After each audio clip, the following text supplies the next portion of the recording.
peluang. Jadi, apa sih peluang itu dan bagaimana contoh-contohnya? Saya kira di modul sudah ada. Nanti kalau yang kurang jelas bisa kita diskusikan. Nah, ini contoh sederhana yang saya bisa buat ya dalam situasi saat ini. Ini data menurut WHO, peluang seseorang sembuh dari COVID-19 adalah 99%.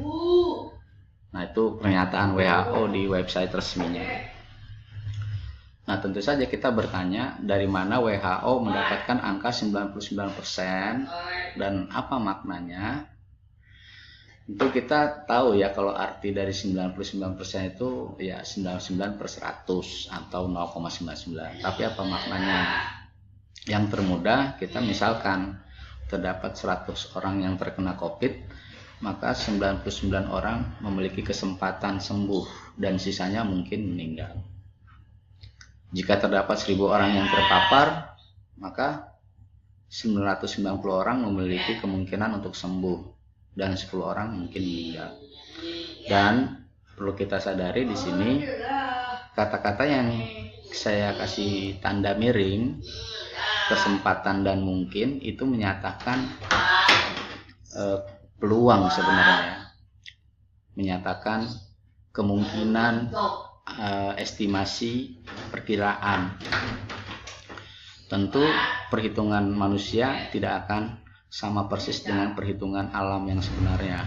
Namun kita bisa membuat estimasi atau perkiraan saja terkait kondisi, data, dan situasi yang terjadi. Jadi kita pahami peluang itu sebenarnya ilmu tentang estimasi atau perkiraan. Kurang lebih seperti itu ya. Jadi ini contoh real di kondisi saat ini. Oke, sekarang kita lihat slide berikutnya. Nah, yang paling sering digunakan oleh guru ketika mengajarkan peluang kepada siswa adalah koin. Yang paling mudah 1 koin. Ketika 1 koin kita lempar, maka kemungkinannya hanya ada 2, muncul sisi depan atau muncul sisi belakang, atau kita sederhanakan muncul angka dan gambar gitu ya. Nah, ilmu tentang pengamatan ini penting sekali dalam peluang. Mengapa? Karena dengan mengamati itu kita bisa mengestimasi. Andaikan 1 uang koin ini saya lempar 100 kali, berapakah peluang munculnya gambar? Bisa dijawab mungkin? Ada yang bisa jawab?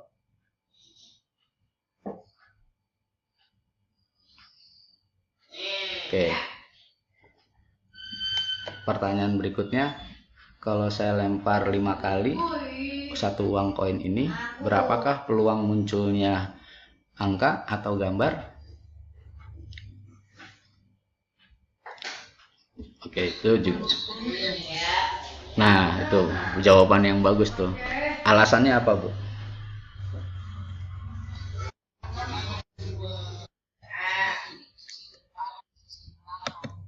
Oke.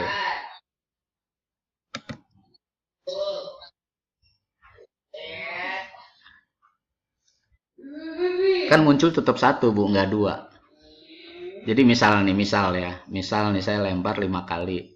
Ternyata 3 kali muncul angka, 2 kali muncul gambar, misalkan gitu. Misal. Kalau 10 mah jadi dua-duanya muncul. Coba. Iya, makanya kita pahami pelan-pelan aja. Jadi uang koin ini sederhana sekali, tapi kita bisa bermain di sini sebenarnya. Jadi kalau saya lempar 1 koin ini 5 kali, pertanyaannya sederhana tadi. Berapa kalikah muncul angka, berapa kalikah muncul gambar? Kira-kira aja dulu, ini kan estimasi ya. Kita nggak pernah tahu uang gambar sisi mana yang bakal muncul gitu, menghadap ke atas tuh.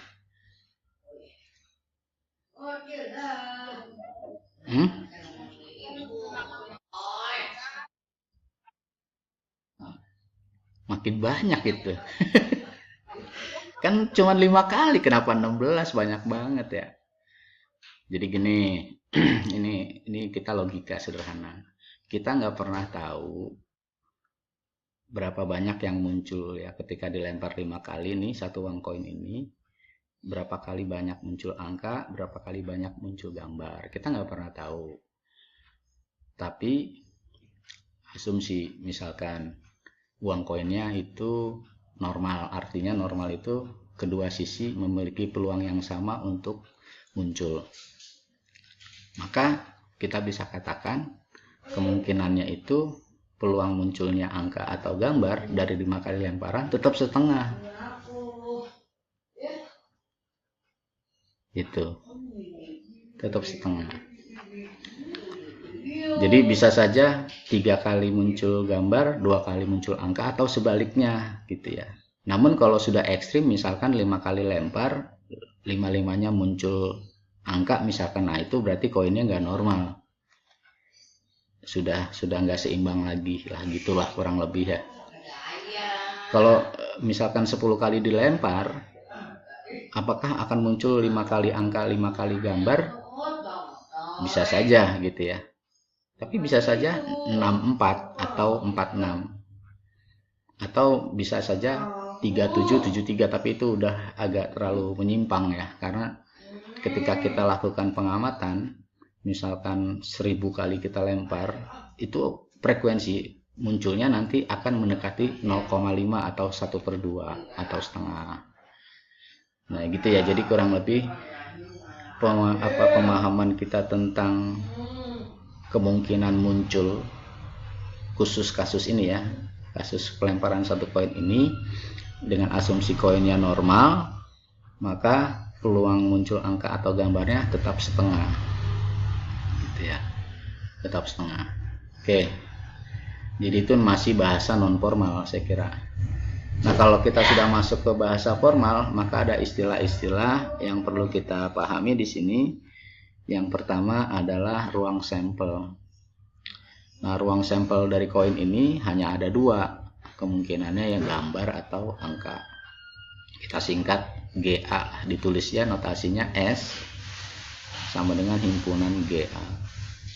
Nah titik sampelnya atau biasa disebut kejadian ya, berarti bisa saja muncul gambar atau angka, itulah kejadian yang mungkin dari pelemparan satu buah koin. Tapi mungkin nggak koin itu kalau dilempar dia berdiri ya, bisa saja tuh. Jadi tidak muncul angka, tidak muncul gambar. Bisa saja itu ya. Jadi nggak mesti itu, kadangkala kejadian tidak terduga bisa saja terjadi. Oke, nah ini ada pertanyaan ya yang sengaja saya munculkan, saya ingin tanyakan juga karena ini sebenarnya hanya mengulang ya, dulu di sekolah sudah pernah dibahas nih, walaupun akhirnya kayak Bu RT itu ke bahasa Inggris, tapi bahasa Inggris juga kan pasti pakai uang gitu ya, udah pernah ngelihat uang.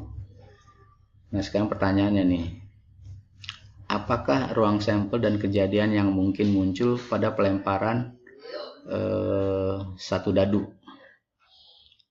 Nah itu udah dijawab kayaknya ya. Ruang sampelnya GA untuk yang satu dadu, kejadiannya ya bisa saja G atau A.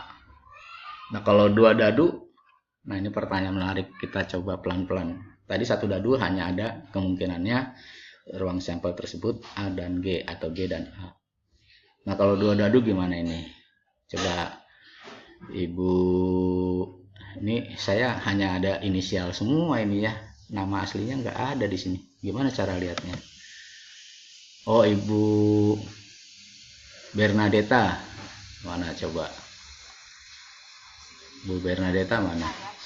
Ya, saya ngelihat di ini, di partisipan nih ada. Gimana Bu Bernadetta kalau dua dadu?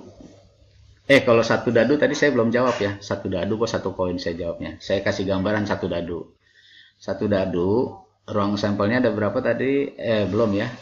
Dadu normal itu ada 6. Ada 6 mata dadu ya. Ada 6 mata dadu. 1 sampai 6. Nah, kejadian-kejadian yang mungkin muncul dari dadu itu ya kita bisa bervariasi mulai dari munculnya mata dadu ganjil, misalkan gitu ya, 1, 3, 5. Atau munculnya mata dadu genap gitu ya. Atau yang lainnya gitu. Nah, sekarang kalau dua dadu, kira-kira menurut Bu Bernadetta seperti apa nih?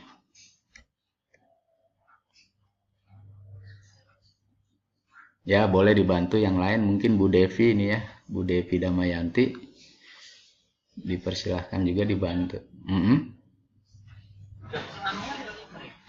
Gimana?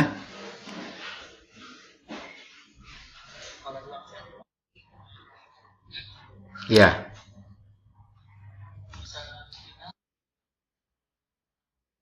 dari mana tuh?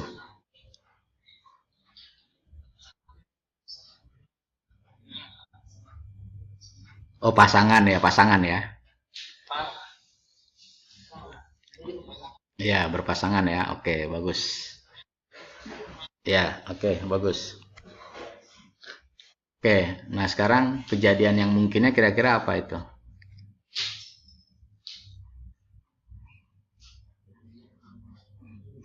Ya,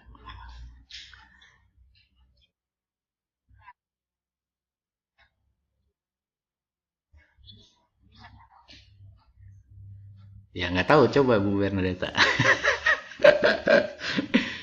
Bilangan prima itu berapa aja?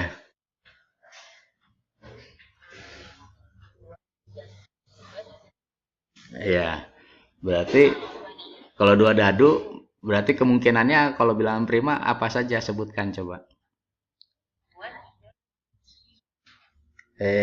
9 mana ada dadu, 7 mana ada dadu. Jum, jumlahnya, maksudnya jumlahnya. Maksudnya jumlahnya Bu Bernat. Oh, ya bisa. Jumlahnya bisa, bisa. Bisa. Oke, bagus. Mm-mm. Oke. Oke, cukup. Sekarang dua koin. Bu Kori, coba.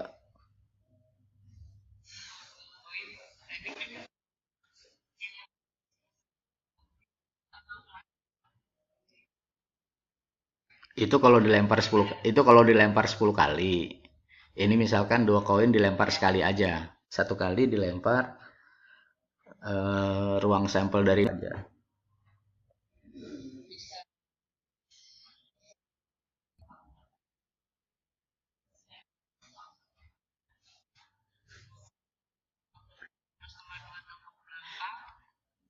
Bu, enggak. Depan belakang gimana maksudnya? Gimana ceritanya itu? Masa masa Bu Kori, Bu Kori, Bu Kori, enggak, tahu dulu. Bu Kori ini lucu juga nih. Bu Kori ini kan dua koin. Dua koin ini dilemparnya satu kali aja. Berarti kemungkinan iya, kalau muncul semua-muanya gimana koinnya belah dua berarti.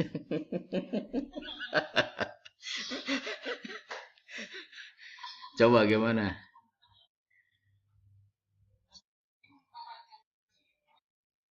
Dari mana empat? Apa saja empat itu?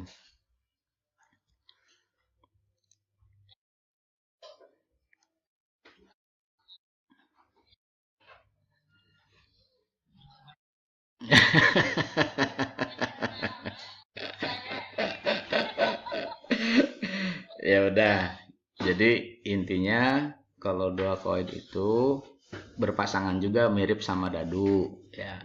Jadi sekali ngelempar bisa saja yang muncul angka-angka, angka gambar atau angka gambar atau gambar angka atau gambar-gambar gitulah. Ya. Oke ya, itu sekedar pertanyaan sederhana, kita lanjut. Nah, sekarang kita masuk yang formal, ini rumus peluang. Jadi di sini misalkan ada S yang menyatakan ruang sampel dan NS itu banyaknya anggota ruang sampel. Lalu misalkan A itu menyatakan suatu kejadian dan banyaknya anggota A itu NA itu adalah banyaknya anggota kejadian. Tentu saja A adalah bagian dari S ya. Maka peluang dari A dituliskan sebagai berikut. PA sama dengan NA dibagi NS. Ya, itu Contohnya yang tadi koin misalkan